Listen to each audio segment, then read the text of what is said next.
To the Point with Michael Williams. With its restaurants and stores, Clematis Street is thriving in the heart of downtown West Palm Beach. But what about the streets just a couple of blocks away that are quiet and the waterfront that's often empty in the summer?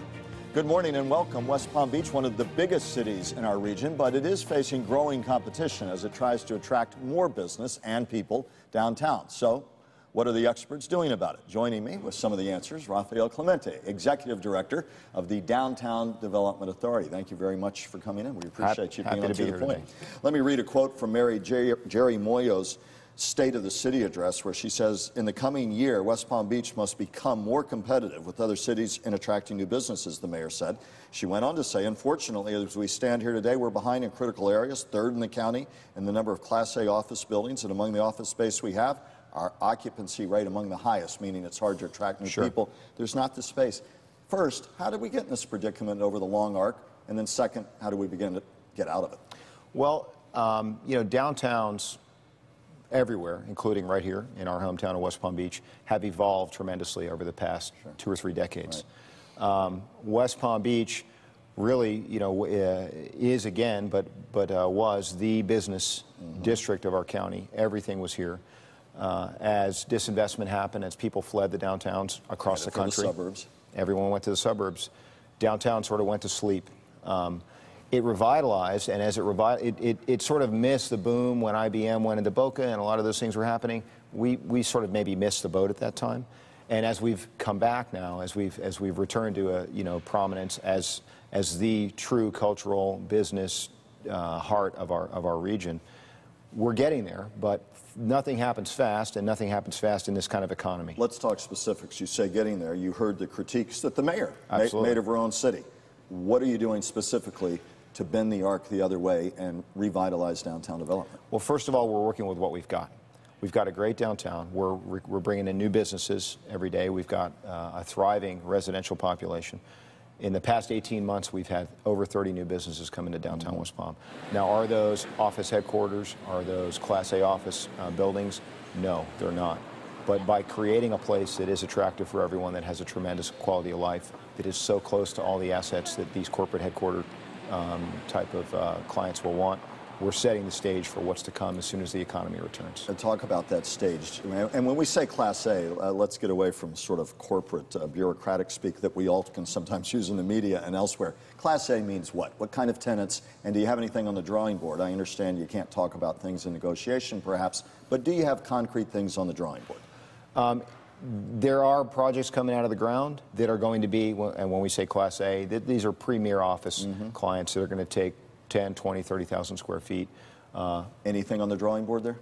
There are buildings on the drawing board. Are there tenants coming in to occupy those buildings? I don't know the details of that. And what kind of businesses would you like to see as a mix? And we talked early on, we've got a lot of restaurants, a lot of shops. How do you want to change the mix? The mix needs to shift naturally more toward retail, more toward boutiques. Retail is starting to come back. We're able to get the ones that are independent, local. We're seeing what's going to happen with the outlet mall. But the good news about downtown West Palm is that, I mean, in 18 months, in a 7/10 of a square mile area, we've got 30 new businesses. Only half of those are restaurants and dining. The other half are salons and spas or retail. You believe you're creating a synergy that will grow and ultimately to get in the offices that become anchors for downtown, the big office space. Well, the big office is one piece of it, but there are other pieces of it as well. We've got a good stock of Class B and C office, and let's not underestimate the value of that. You get your creative tenants in there, your architects, your graphic designers, your artists. These types of tenants, which we have many of, and we can have potentially many more of, are a very important piece of economic recovery. Let's talk two specifics, Waterfront and City Place. First, Waterfront, always a critique, lovely, but often empty. What's being done about that? What can be done about it, if anything? I disagree with the often empty. That Waterfront sees roughly 200 days of programming a year. Rome wasn't built in a day. We've got a beautiful asset. We've got an asset with our waterfront that almost no other downtown in our region has. It's not built on. It's wide open. You can look right across at Palm Beach at Flagler's Mansion. as we take a look right now? There is a very important piece of it that there is passive enjoyment. I would love to go out there and just read a book some days. I don't need a rock concert all the time. What about City Place? Always an argument, economically and otherwise. We hear repeatedly the talk about struggles there. Sure. Is City Place going to remain a viable entity? Absolutely. You know, City Place is facing the same challenges anyone else is facing right now, and I think they're facing them better than most. They're evolving. I think they're paying very close attention to the outlet mall, and they're responding in a way that is going to be sure that they survive. We certainly view, you know, we as the downtown development agency, the folks tasked with pushing progress and growth forward, we see City Place and our district tied inextricably. We're Siamese twins, so to speak. You talked about Boca Raton. Jupiter's also made aggressive efforts. A number of other cities across Palm Beach County. What are they doing differently or better, candidly, that perhaps you need to learn from? I don't know that they're really doing anything better. I think they have different qualities and different assets.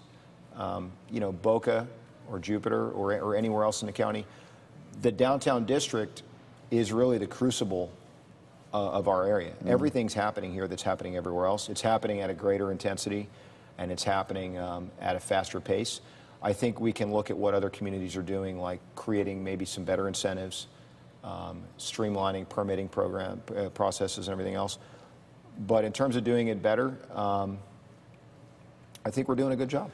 Let's, in the remaining 2.5 minutes, go back to where we began. As you sit here today, give us your blueprint of where we stand now, where you see us in 18 months, 3 years from now, concretely. Sure. Where we stand now, the core that is the heart of the city, the Clematis district, is thriving. It's booming. I've got maybe 2 empty storefronts on the entire street left to fill. And they're quality locations, and I feel confident they will fill. Outside of that, you mentioned the other streets. What's happening outside of Clematis district? We're seeing the momentum take hold there.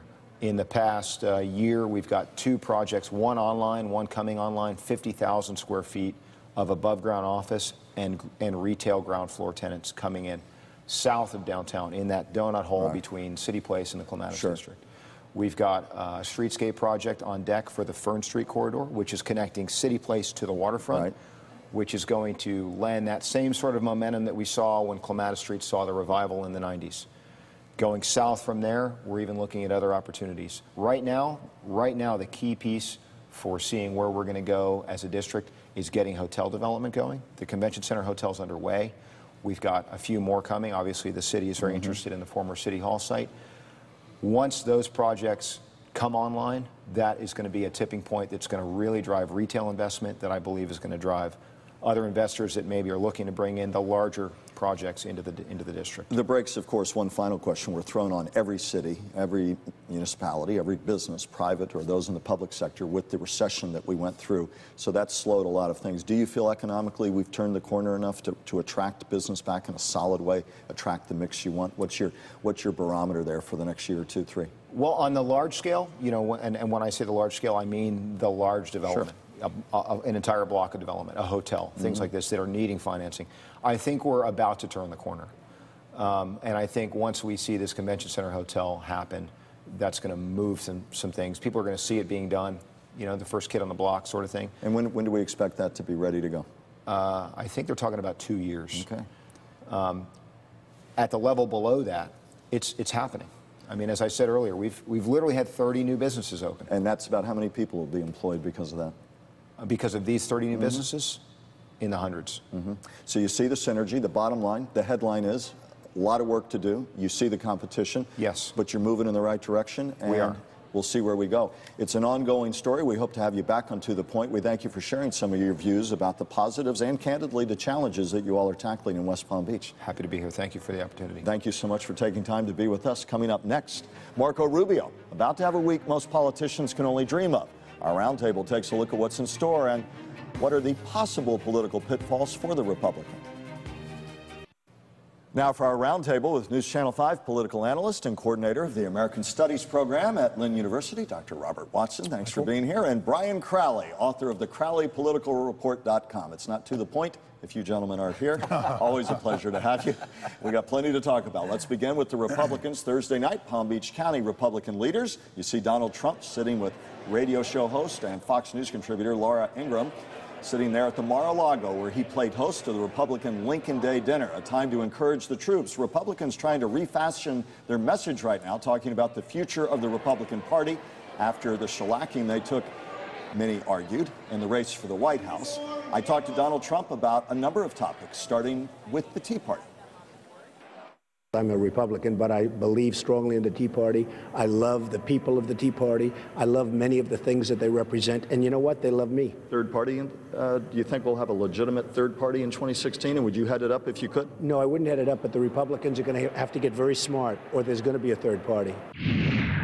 Do you believe immigration reform needs to be front and center now? Do you believe in a path to citizenship, something that you didn't talk about last year? Sure, something has to happen. There's no question about it. But the Republicans are going to have to be very careful. And look, we can't give away our great country. I'll take back the word shellacking, but nonetheless, Republicans do feel on their heels after losing the Hispanic vote 70 to 30% in the race for the White House. It's what they're talking about a lot. In that vein, I also talked with conservative commentator Laura Ingram on the topic of immigration reform.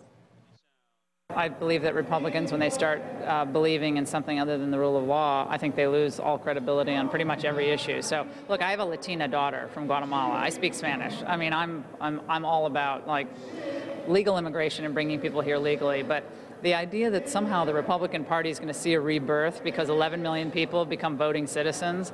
The first decision they made, most of them, not the young people, the first decision they made was to break the law. I don't see that. I really don't. So the tug of war, celebrity voices, Donald Trump, a celebrity radio host, Laura Ingram, but they do have sway and they do have big megaphones, and it'd be all leading to our discussion about somebody who is in politics, Marco Rubio. But your take on what you heard as Republicans try to refashion their message, Robert? Well, first of all, I think it's kind of ironic that the Republican Party, while they're nationally trying to move to the political, to the center, that they bring in two of the folks from the farthest right fringes of the party to keynote this event. Secondly, Trump's... It's his house. It's his house, but nonetheless, that doesn't help them move to the center. And Trump's message was essentially go even farther to the right on issues, be even less willing to compromise. And also, I think it's kind of ironic on the day that we celebrate Abraham Lincoln, it's the Lincoln Day event, a man known for his humility, you bring in an egomaniac, and a man known for his magnanimity, you say that we shouldn't compromise. But Brian, but you raise a point. She said to me as well, she said her message was to Republicans, Laura Ingram, beware of the false prophets who argue that for Republicans to survive, they've got to move to the middle. Well, that's only a partial answer, however. The fact of the matter is there's still those 11 million people there. Both parties. She wasn't talking just about immigration. She was talking on social issues, finance, the works. But on immigration in particular, the 11 million people, I agree with her that that's probably not a panacea for Republicans in the short term. But her harsh rhetoric about their first decision was to break the law. You know, that doesn't ring well with many of these Hispanics, particularly younger Hispanics, looking at their parents going, so you're basically saying my parents are criminals. And I thought a funny thing also was sort of the visual as a you know, I've been to Mar-a-Lago many times, as have both of you, and it's quite an opulent place, and it was an interesting visual for a party that's trying to reach out to other folks. Well, this lets us segue, though, to the next topic. Next, well, a couple of days now, Tuesday, State of the Union address by the president, of course, and following that, the Republican response from Florida's rising Republican Senate star, Marco Rubio, who's been on the cover of Time magazine, getting all sorts of publicity. People say, is he headed to a run? As you see there, the Republican savior. I mean, what Republican, every other Republican in the Senate is green with envy over that cover. But the question is for Marco Rubio, who will give the response. When you hear that matched against comments you're hearing from different wings of the party, and from a gentleman in Marco Rubio's case who's talked about we need to find a way toward immigration reform, how does he synthesize that voice next Tuesday? And what are the possibilities and pitfalls for Marco Rubio against the backdrop of what you're hearing in a fight inside the party? Well, there is a civil war within the Republican Party over these issues, and I think Rubio is going to end up being on the correct side of it. I almost said right side.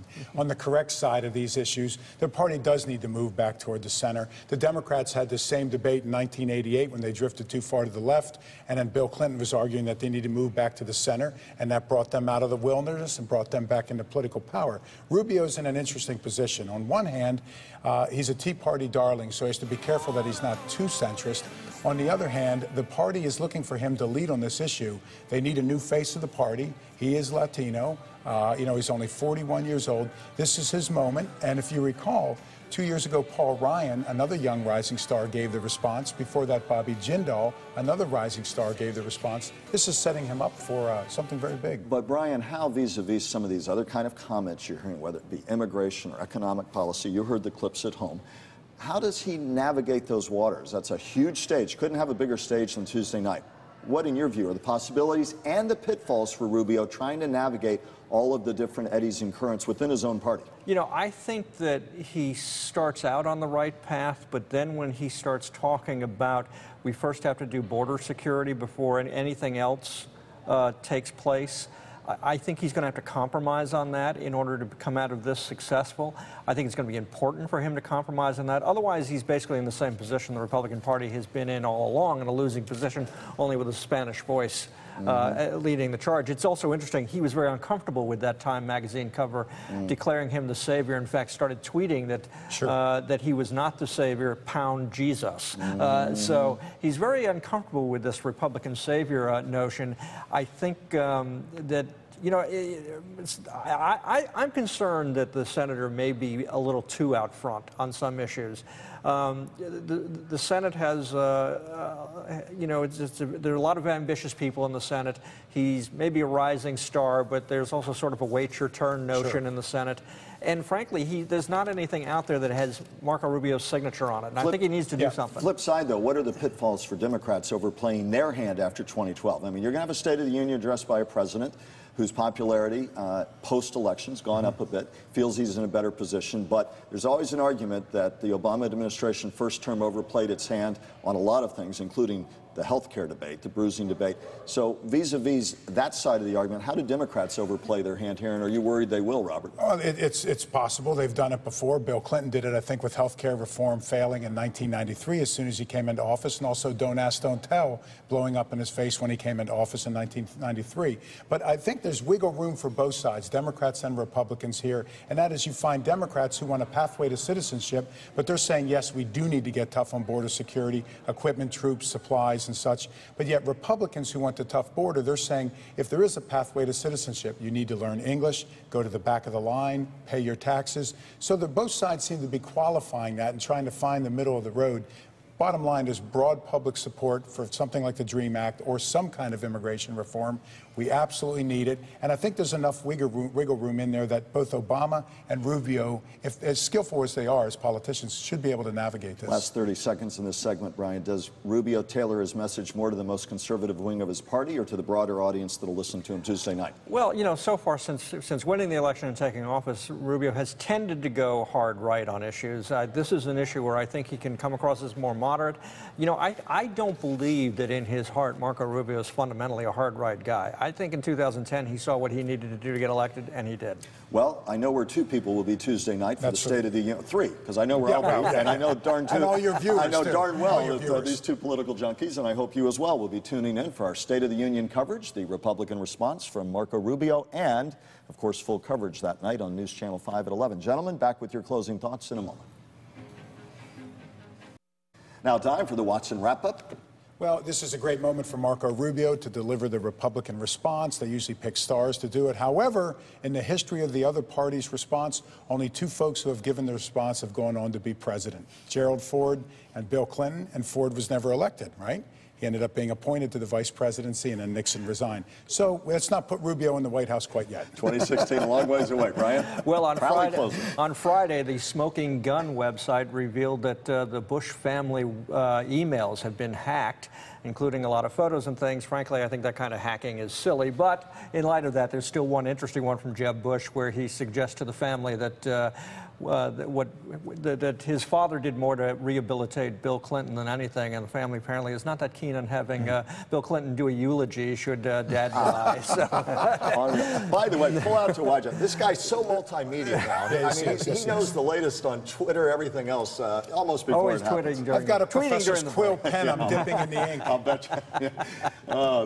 Thank you for spending time with us today on To The Point, and to our two expert analysts. I can even say it right if I try hard. If you'd like to send us a comment about today's broadcast, please go to WPTV.com. Click on our political link. We, as always, wish you and yours a wonderful day and a great week.